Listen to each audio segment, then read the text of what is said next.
Welcome back everyone, Toy Shiz here, and we're doing a little bit of a retro shiz video as we take a look back at the 2014/2015 DC Collectibles DC Directs from the new Batman Adventures. I'm very happy to finally have a ROXY rocket on my shelves. The new Batman Adventures, the art style, beautifully recreated in action figure form. The box is wide open, you can clearly see ROXY, and on the back side, you got that really cool old school logo, minus Batgirl for whatever reason. Sometimes they'd throw her in there, sometimes they wouldn't. For those of you who have no idea who I'm talking about with ROXY Rocket, she actually debuted in the Batman Adventures comic book, the annual number 1, of which there was basically only 2 for the Batman Adventures. But in the issue, ROXY was kind of like the main storyline throughout the issue. It kind of opens with her and ends with her. And she was just a really cool character. I remember grabbing this issue for the very first time, reading it and going, who the heck is this? She does battle with Catwoman. She thinks she kills her.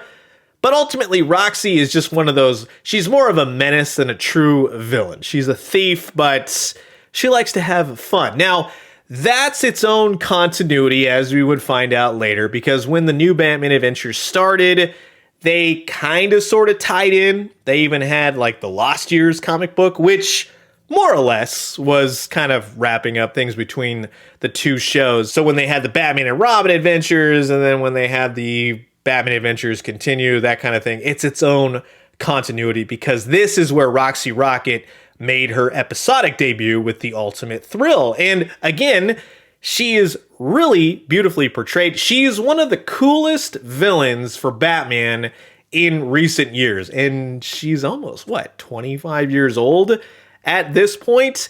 It's a beautifully animated episode. Those scenes with the Penguin, especially flying through the city with ROXY, and Batman colliding with the Farmer Brown truck, and then, well, we all know that famous ending. She even showed up on Superman, the animated series, in the episode Nighttime. So she definitely gets around, not in that way, but she's just a really cool character. So with that, I'm very happy to finally have this on my shelf.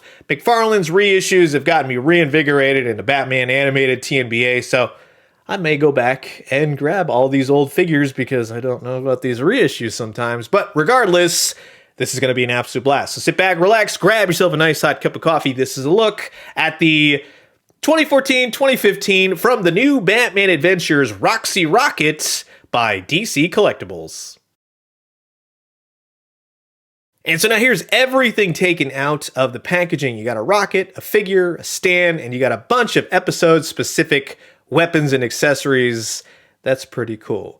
Very happy to dive in and check this figure out, because across the board, what I love, much like the NECA cartoon TMNT, when you can do some really awesome Batman animated stuff we've never seen before, like in the old Kenner, Mattel, Hasbro days, this is always what I have wanted to see. Now, in the episode, The Ultimate Thrill, you can pretty much destroy the Penguin's little birdie girls, right, with a giant wrench, and they've thrown that into the packaging. It's a very simple accessory. It's nicely painted. You could even give it to a Joker figure if you'd want. And again, straight from the episode, she also comes with her flare gun, which again, that's a nice touch. You can clearly see it has a little bat emblem on there, and that is removable, just as it would be in the show. She pulls the trigger, it flies out, shoots through the window, and blows up to reveal kind of sort of a Batman logo to get his attention. But do keep in mind, it's a very teeny tiny piece, so I would just keep it lodged in the gun for safekeeping. She also comes with her, we'll say, retro blaster zapper sort of gun. Now, in the comic book, in her initial debut in the annual, it kind of has various blues, reds, silver grays to it, right? So that's not exactly it. Even in the actual cartoon show, it's largely gray with some red flair to it. So this one is blue and gray and red. So paint-wise, it's not exactly her gun, but sculpt-wise, it's definitely hers. Also, how cool would it have been to have gotten this as an extra head portrait, right? You also get a bunch of extra hands, which is a nice touch that really helps in bringing her to life with the actual rockets. Now, this is a nice touch. Like I said previously just the other day, you can't have Ghost Rider without a bike, you can't have Orion without a sled, so you gotta have a ROXY Rocket with her rocket, and it is beautifully done. It's nice and light, but heavy enough to really just be a nice centerpiece. It has the controls, it has the seat, it has the backwards thrusters, and it has the nose cone with the ball on the end of it. I would say, if anything, just be careful, but I like that they put every single detail on it, including the fins in the back. That's a nice touch. And the big kicker, which I didn't even know was a thing, is that underneath is a battery cover, and you're going to put in some of those watch batteries, and you're going to twist that right there, and it's going to activate the thrust afterburner. That's really cool. It's just a red light, but it totally does the trick in bringing this to life, because I thought in my head, I go, where's the flame effect? And what's nice is that the rocket also has a stand feature to get her off the ground, not too high, but not too low.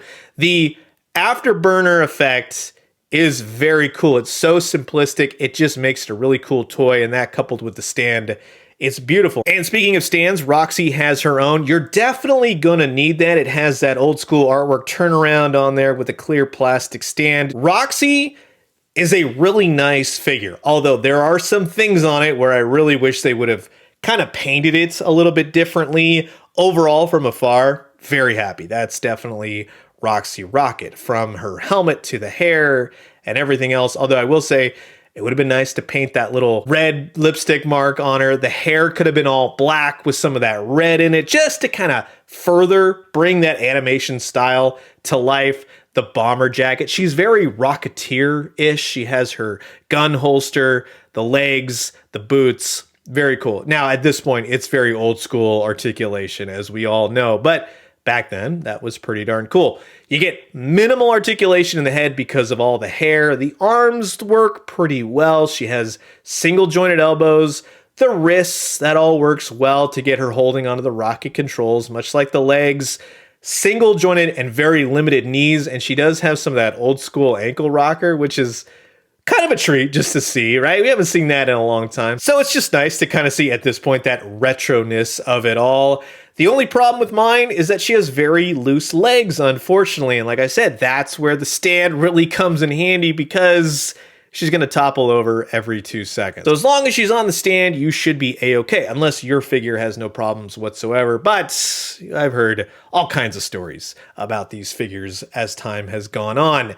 With the accessories, like the wrench, that totally works. Each hand that she comes with serves a function. And it's so refreshing to say that, because a lot of times when we look at actual McFarlane Toys releases, they give you a bunch of hands, but they don't give you any weapons, or they give you weapons and there's no hands to hold it. That kind of goes back and forth. But regardless of issues that I have with paints already, this is nearly a 9-10-year-old figure at this point, but it's very cool. And I can imagine back in the day, that would have been awesome, especially to have ROXY on her rocket. Hence the name.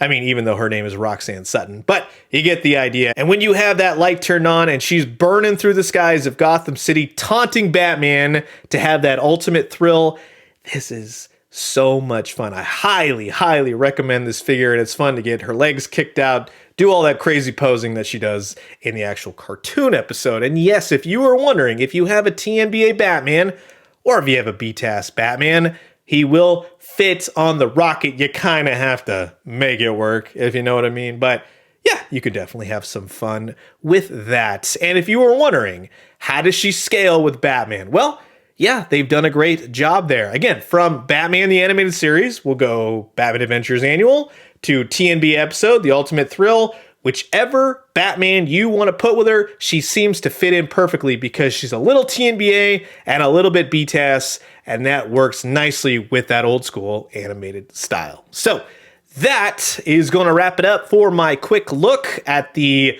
2014/2015 ROXY Rocket from the DC Collectibles x DC Direct Batman the Animated Series, Batman Adventures, TNBA action figure line. I'm so happy to have this figure. Again, some paint things aside, some looseness aside, she's going on my shelf. She looks great. These are the type of action figures I always wanted to see from Kenner as a kid. And as always, you've heard my thoughts. And until the next one, I will leave you guys with that. Have a great rest of your evening. Adios.